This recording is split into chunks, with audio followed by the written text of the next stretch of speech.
இன்று தினம் அனைத்து இந்திய அண்ணா திராவிட முன்னேற்ற கழக அரசு இருக்கின்ற பொழுது இன்றைக்கு இந்தியாவிலேயே தமிழகம் முதன்மை மாநிலமாக உருவாக்குவதற்கு காரணமாக அடித்தளமாக இருந்தது அனைத்து இந்திய அண்ணா திராவிட முன்னேற்ற கழக அரசாங்கம். அந்த காலகட்டத்தில் தான் ஒரே ஆண்டில் 11 அரசு மருத்துவக் கல்லூரியை கொண்டு வந்து சாதனை படைத்த அரசாங்கம் அதிமுக அரசாங்கம். 2011 2021 வரை 10 ஆண்டு காலம் சிறப்பான ஆட்சியை நாங்கள் கொடுத்தோம், பொற்கால ஆட்சி கொடுத்தோம். அது மட்டுமல்ல 6 மாவட்டங்களை பிரித்து நிர்வாக வசதியாக பிரித்து கொடுத்தோம். அதோடு 7 அரசு பள்ளியில் படிக்கின்ற மாணவர்கள், ஏழை மாணவர்கள் அதிகம் பேர் படிக்கின்றார்கள், நடுத்தர மாணவர்கள் படிக்கின்றார்கள்.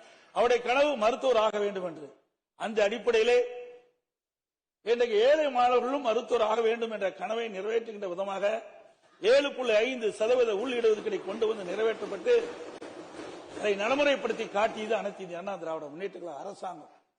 அப்பொழுது கூட அந்த இடஒதுக்கீட்டில் கிடைக்கப்பட்ட மாணவர்கள் ஏழை மாணவர்களாக இருந்த காரணத்தினாலே அந்த மருத்துவக் கல்வி கட்டணம் செலுத்த முடியாத சூழ்நிலை இருக்கின்றது என்று அறிந்தவுடனே அந்த இடஒதுக்கீட்டில் கிடைக்கப்பட்ட மாணவர்களுக்கு அந்த மருத்துவக் கல்வி கட்டணத்தை அரசாங்கமே செலுத்தும் என்று சொல்லி ₹1 செலவில்லாமல் இந்த இடஒதுக்கீட்டின் மூலமாக மருத்துவக் கல்வி கிடைக்கப்பட்ட மாணவர்கள் இன்றைக்கு மருத்துவக் கல்வி கிடைக்க செய்த அரசாங்கம் அதிமுக அரசாங்கம். அதோட இன்னைக்கு குடிமராமத்து திட்டம் என்ற அற்புதமான திட்டத்தை நாங்கள் கொண்டு வந்தோம்.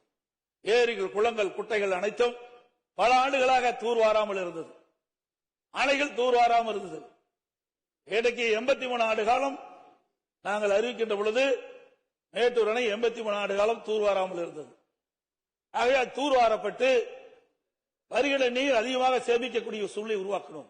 பல தடுப்பணைகளை கட்டி நீரை சேமித்தோம், நிலத்தடி நீரை உயர்த்தினோம். 50 ஆண்டு காலம் காவிரி நதிநீர் பிரச்சனை உச்சநீதிமன்றத்தின் மூலமாக விவசாயியுடைய கோரிக்கையை நிறைவேற்றி தந்த அரசு அதிமுக அரசு. டெல்டா மாவட்டம், அந்த டெல்டா மாவட்ட மக்கள் தங்களுடைய நிலம் பறிபோய்விடும் என்ற அச்சத்தில் இருந்த பொழுது அந்த விவசாய பிரிவு மக்களுடைய கோரிக்கையை ஏற்று பாதுகாக்கப்பட்ட வேளாண் மண்டலம் என்ற அறிவிப்பை கொண்டு வந்ததும் அனைத்து இந்திய அண்ணா திராவிட முன்னேற்ற கழகம். சட்ட ஒழுங்கு இந்தியாவிலே சிறப்பாக இருப்பதற்கு காரணமாக இருந்ததும் அனைத்து இந்திய அண்ணா திராவிட முன்னேற்ற கழக அரசாங்கம் என்பதை நேரத்திலே தெரிவிக்க விரும்புகின்றேன்.